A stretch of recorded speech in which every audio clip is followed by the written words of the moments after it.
Hello everyone, hope you're having a fantastic Saturday. Welcome into Susie Saves. I'm Susie. If you don't know about me, hello, I'm a cash budgeter. I am the sole income of me and my husband. He's starting his job in 3 days, and so in 2 weeks or so we will have our first dual income, which will be very exciting. But as for now, I budget once a week because I get paid once a week, and that is what we are doing in this video. So I have just gotten paid.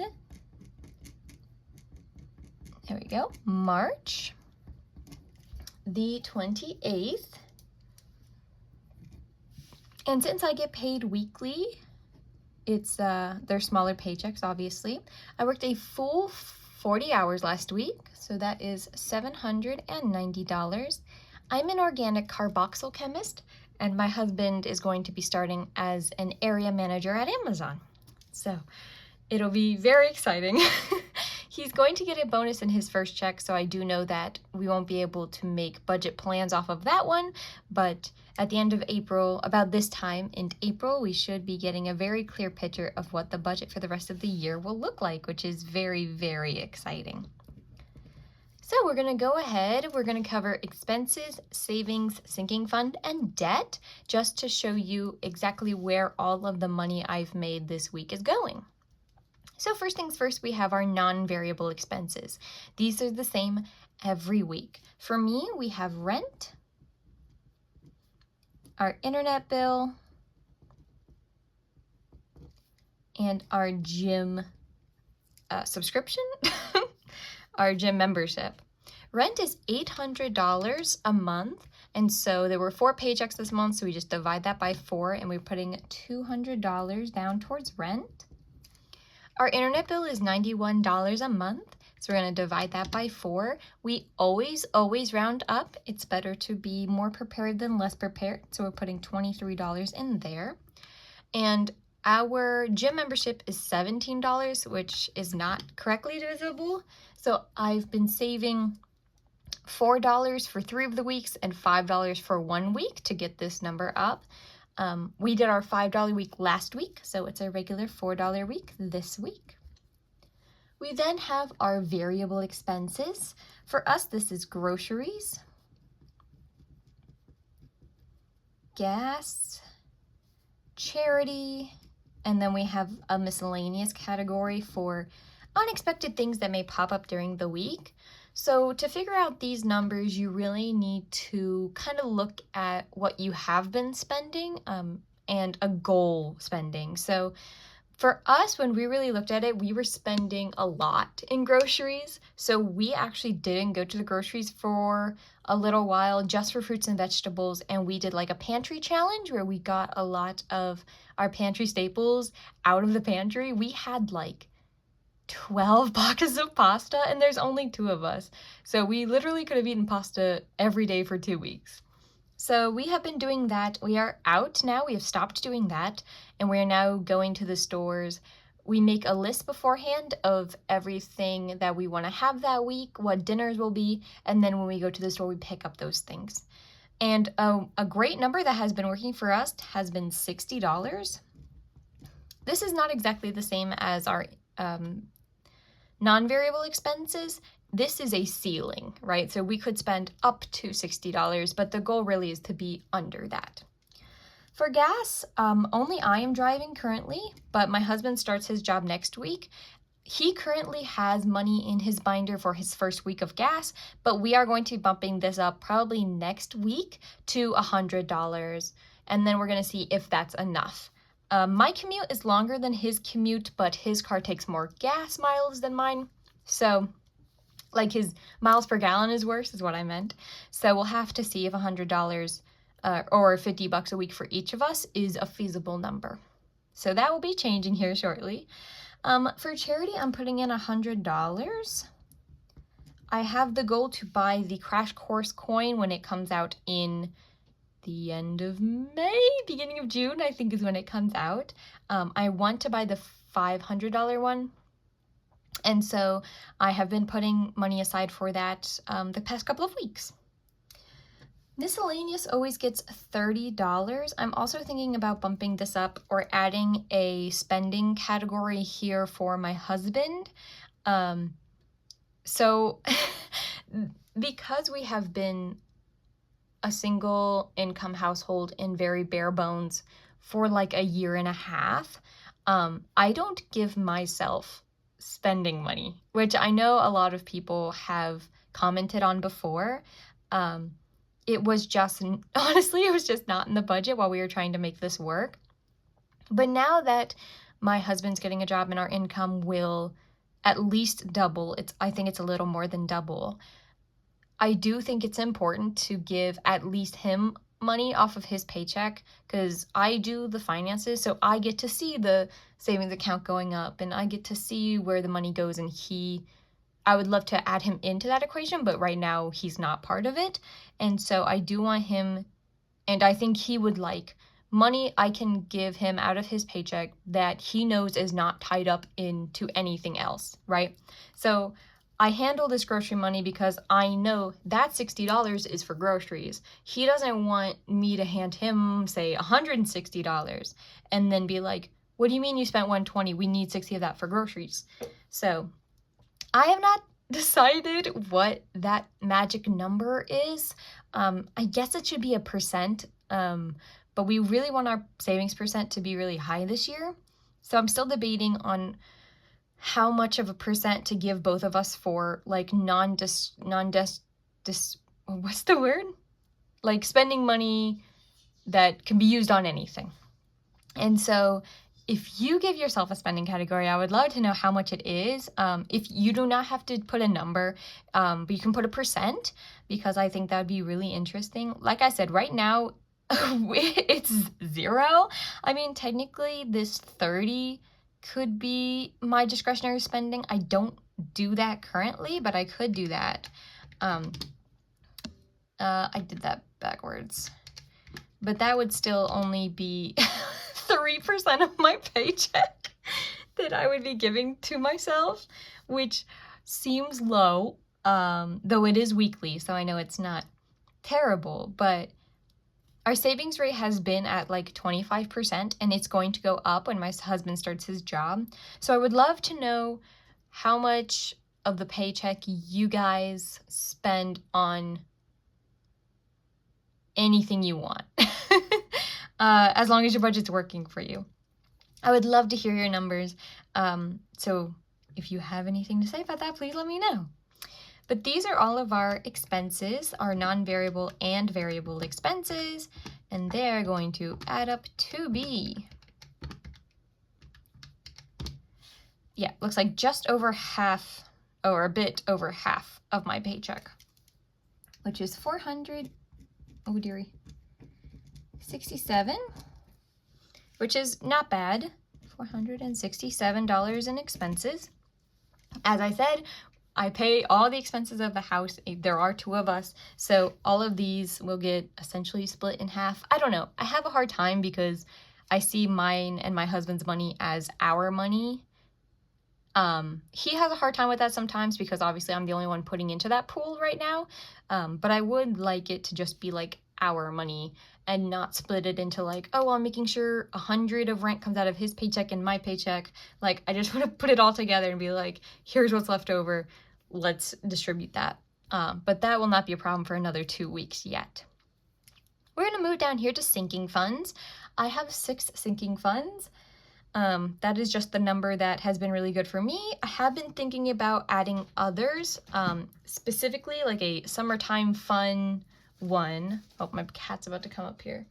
So this would be for gardening. We have a pool out back, and so sometimes the inflatables, like, they'll only last 1 season. They like to pop holes and stuff.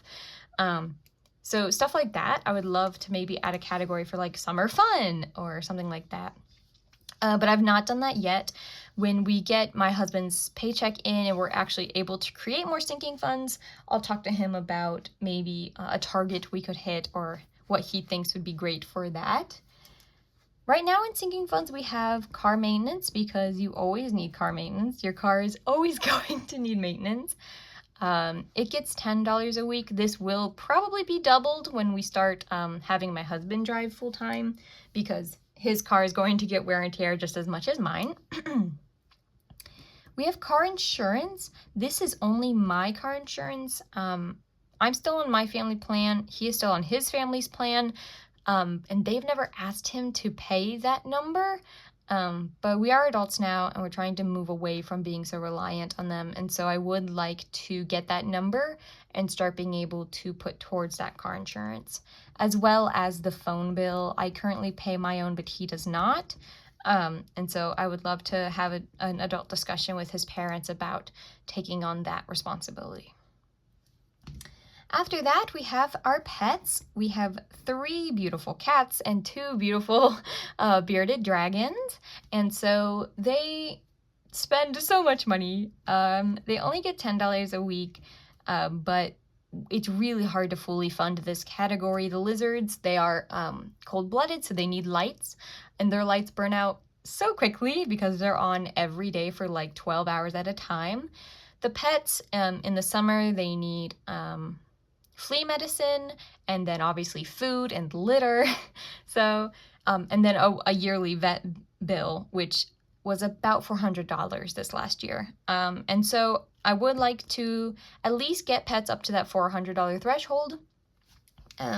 Probably with the first paycheck of my husband's, we'll be doing some major sinking funds look over. But that is one of the goals, is to get that pets fund up to at least cover that first vet bill. Next is gifts. These are for birthdays or Christmas. We have a baby shower coming up, but no other weddings, I don't think, yet this year, because I'm having my own.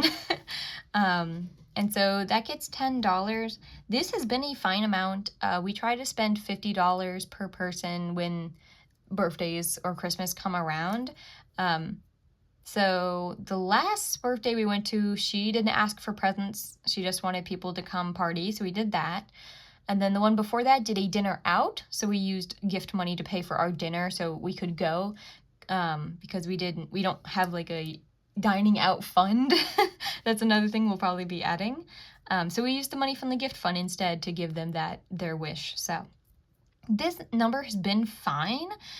We normally stuff it more at the end of the year, starting maybe July, to work this up towards our Christmas number, which is 1, 2, 3, 4, 5, so $250, which is not crazy, but it's more than $10 a week, depending on if we're having other birthdays and things. The last sinking fund we have is health.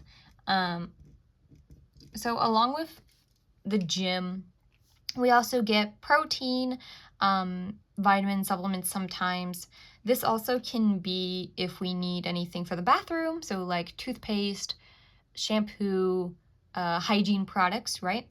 And then we also use it for medications or copays if we have any of those. We are both currently on our respective parents' health coverage, but I got kicked off my mom's for 6 months last year, which was great. But we're both turning 26 this year, and so we will be on our own for health coverage. My husband we both have diseases. And so when he starts his new job, we're going to be looking at what exactly they offer in terms of this healthcare. I have another interview coming up with my company, and if I can secure that, we might just have to like double insure each other to get our costs covered. We're going to have to see exactly how that's going to work. But so far, this is not paying for all of that. If that becomes a problem in the future, we'll probably just open what is it called? HSA, health savings plan, with a high deductible healthcare.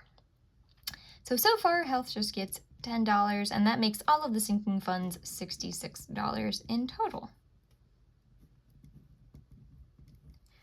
One of my crowning life achievements is that me and my husband don't have any debt right now. We will eventually get debt because we do plan on buying a house, and we do not plan on buying it outright. So we will have a mortgage payment. So this will eventually catch up with us. But right now we're debt free, and I'm very, very happy about that. So we made $790. We have spent $465 on expenses. We budgeted $66 for our sinking funds, which leaves us $257 for our savings. This is a good amount. It's like a fourth of the paycheck, which is pretty good. It's like a third, something like that. Actually, I could see. It is 32% of the 33% of the paycheck. So yeah, like a third, which is great. That's a high savings rate. I do like that. We put our savings into different pools, so I'm going to break those down real quick. First, we have a checking account buffer. I know some people don't like to have a buffer. We do have like our gym membership and our internet bill that are automatically withdrawn from our checking account, and so I always like to put just the last few dollars of the budget into a buffer. After that, we have my Roth IRA. My husband, not having a job, he's not been able to contribute because that's how Roth IRAs work. We just got married this year, so we can now contribute to his, but we're going to start doing that once he starts getting paid. To hit that $7,000 mark, and I get paid every week, 52 weeks in a year, that's $134.62. So I save $135 every week towards that to hit that goal. That could change in the future, and it will change. Next, we're also saving up for the 3 to 6 month fund, emergency fund. I know that a lot of experts online would not love me for filling in the emergency fund and investing at the same time. But I do think that that time in the market is valuable. And with my husband's bonus, I do think we're going to fill this emergency fund in 2 weeks. So I am not particularly worried about that. And I also have a stock account that we put my paycheck in. So in October, I got a 3% raise, and I told myself we were doing fine on the money before the raise, so the money from the raise is going to be put into investing. And so I do that every week, and that is about $35. So if we look at this $257 we can spend, we've put $135 into the Roth, $35 into stocks, and now we have $87 to go into the emergency fund and the buffer. I prefer the buffer to be between $5 and $0. I don't like having a more than $5. I feel like that's a waste, and I could have put that somewhere else. So the closest 5 is 85, and that would leave us with a $2 buffer. So I'm going to do that. I'm going to put $85 in this emergency fund and have our $2 buffer. Woohoo! We did it! Another week budgeted. And that's a zero-based budget, which just means that every dollar I have earned, I have told it where to go. I don't deal with cents. As you can see, I round everything up to whole bills, and then if I get any cents throughout the week, I don't spend my cents. I keep them in a piggy bank that we will open at the end of the year. Very exciting. Last year, I think we saved around $70 from all the coins, so very, very cool. If you want to see the cash stuffing of this, that will be out on Sundays. And if you want to see how we actually did with this budget, it will be out next week. If you're interested in the Roth IRA, I have Transfer Tuesday videos that'll show you what I'm invested in. I am not a financial expert, so do not take my investing advice. It is just for accountability. But here we are. I hope you're all having a fantastic April. April is starting, and it's so exciting. Have a few days left, but I'm really, really excited for April. It is my birthday month. I don't plan to do anything crazy for my birthday. But I am very excited that that is coming up, and I'm happy that the cold weather is over here, at least, knock on wood. I hope you all are having a fantastic rest of your Saturday, and I will see you in the next one. Have a good day, everyone.